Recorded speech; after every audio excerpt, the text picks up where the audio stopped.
All right, fellas. We just saw the Matchroom debut of Ben Whittaker. This was his first fight posting Cameron saga. A fresh start, and he certainly didn't squander his chance. Whittaker faced off against Benjamin Gavazi and pulled off a moment which will be at the forefront of his highlight reel for the rest of his career. So, after such an impressive moment, we need to break down what just happened in the fight, as well as is he really worth all the hype? Should we expect him to be challenging for a proper belt anytime soon? Now, Ben Whittaker overall over the last 18 months has had a bit of an interesting ride. He quickly turned into the villain of UK boxing after his first fight with Lean Cameron, the WWE. The debatable injury, and everything else really didn't do wonders to help his reputation. Yet, he set out to reverse his wrongs in the rematch. And although he got the win, some of the antics he pulled still didn't do much to help get people back on his side. But since then, he signed with Eddie Hearn's Matchroom Boxing after his last promoter, Boxer, lost their deal with Sky Sports. And when this move was announced, originally I was hopeful. I finally thought we were going to see Whittaker get vaguely tested. With this announcement, they said his Matchroom debut would be against a top 15 opponent. And well, we didn't get that. Although Gavazi is an okay regional level fighter, he wasn't the step up that many of us wanted to see. And he certainly wasn't anywhere near the top 15. Yet, although it wasn't the opponent we all wanted to see, this fight week did bring us something different to what we have been used to. I think after Whittaker cried his eyes out at the last post-press conference, he figured being the absolute villain isn't the most fun role to play. Although it had gotten him many eyes and a lot of attention, he clearly couldn't cope with the criticism that he lit the match for. So, this time round, we saw a much more subdued Ben. He's obviously not built to be the villain. And through this promotion, he tried to bring out more of his authentic self. And I think that was probably the smartest PR move he could have made. Although I have been critical of him in the past, away from the cameras, he seems like quite a decent bloke. And honestly, it's better to be loved than hated. And I think he's starting to finally figure that out. And we saw this sort of mentality flow through to his performance. He simply took care of business. You couldn't have asked for much more of a perfect performance.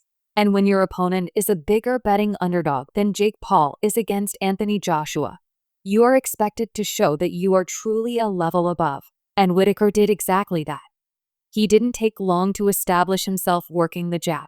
And then really with the first combination he threw, he dropped his opponent. Then he moved in. He launched a left and then a right, which landed flush and sent his opponent onto his back. Within a couple minutes, Whittaker had brutally knocked out his opponent. You really can't criticize it at all. He did exactly what was expected from him and created a highlight reel KO in the process. What more could you want? But the one thing that was made clear by this performance was that Whittaker can't keep fighting these low to mid-level regional opponents. There is levels to the game, and he's clearly a step above. Yet, in saying that, Whittaker to this point really has only been tested by Cameron in that first fight, and it appeared the second he was under actual pressure, he quit. So, with all this hype now behind him again, we won't be able to tell if he is the real deal until he finds himself in some deep waters once again. Although, he's within a division which has the potential to expose him really quickly if he truly isn't that real deal. So, it will be interesting to see how Eddie Hearn goes about his future matchmaking, because within this division, it's a tough stable. And also, there's a lot of high-ranked Brits within that tough stable. There are a lot of tough matchups he could have on home soil. But I would be surprised if he fights any of them on his journey to a shot at the belt. I honestly wouldn't be surprised if Hearn does the same with Whittaker as he's done with, say, Ben or Bennis. Let them take the easiest fights, which will boost them up the rankings the quickest, and eventually once that big fight does come about, throw them in there and risk it all. I don't think they're dumb enough to throw Whittaker in there at the moment with even the lower half of the actual top 10. You ain't going to see him against a Buatsi, Morel, or Kotev. It's just not going to happen, at least anytime soon. With this fight, you may have noticed he was crowned technically a WBC champion. He wasn't crowned WBC World Champion. He won the WBC Silver title. These Silver International, Intercontinental, whatever belts are used by promoters to move fighters up the sanctioning body's rankings. They want to move him closer to a world title. Winning them usually means paying a sanctioning fee. And this gets them positioned for bigger title opportunities down the line and out of all the rankings. To no surprise, Whittaker is the highest ranked in the WBC. He's number 9 with the champion being Ben's. After Bivol vacated the WBC belt early this year, Ben's became the full champion. And that's probably why throughout fight week, you've been hearing Ben's name being thrown about by Whittaker. It's actually a pretty smart call out by Whittaker because there's virtually no chance he faces Ben Whittaker anytime soon. Ben Whittaker has already confirmed he's moving up to cruiserweight to fight Zordo Ramirez, and I expect him to take that fight, then drop back down to face the winner of an eventual Bivol-Beterbiev trilogy for all the belts. And that timeline gives Whittaker roughly 18 months to continue to climb the rankings. If Benitez doesn't return to light heavyweight after his Zordo fight early next year, things could get interesting for Whittaker. Beterbiev is the mandatory challenger for that title, but who knows when that trilogy fight could happen. He might still be tied up with it, which likely leaves the belt vacant. And if Whittaker keeps rising through the rankings, he could find himself in the perfect position for a title shot or at least an eliminator.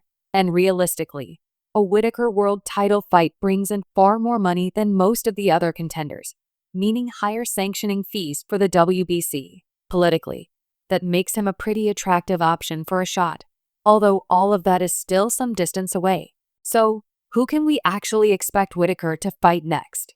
The logical choice to me would be Connor Wallace. He's a clear step up from Whittaker's previous opponents, but compared to the rest of the top contenders, he is the most manageable matchup. Wallace is currently ranked number 6 with the WBC, and a win over him would likely push Whittaker into the top 5.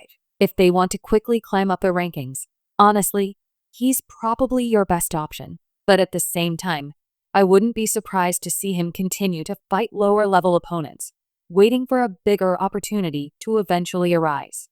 Whittaker for Matchroom is their most valuable prospect. He has the star power to be one of the upcoming faces of British boxing, and they simply won't want to risk it. And looking around at the top of the division, honestly, none of them are young. Pretty much out of all the top dogs except Ben's, they're all at the late stages of their careers, which leaves a real possibility for Whittaker to just wait on the sidelines, let the old generation pass through, and then take the throne. But whatever comes next, I don't think it'll be a fight which will make many of us super excited for. Realistically, he should be 4 or 5 fights away from a shot at anything. But whatever comes next, all I hope is that it is somewhat of a step up for him. Yet, regardless of what's next, it shouldn't take away from tonight's performance. He took care of business and put on a good show for the fans.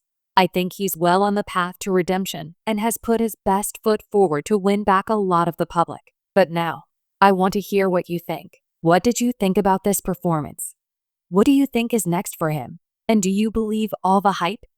If you've made it this far, you definitely have some thoughts. So, let me know all your thoughts in the comments down below. I love reading all of them.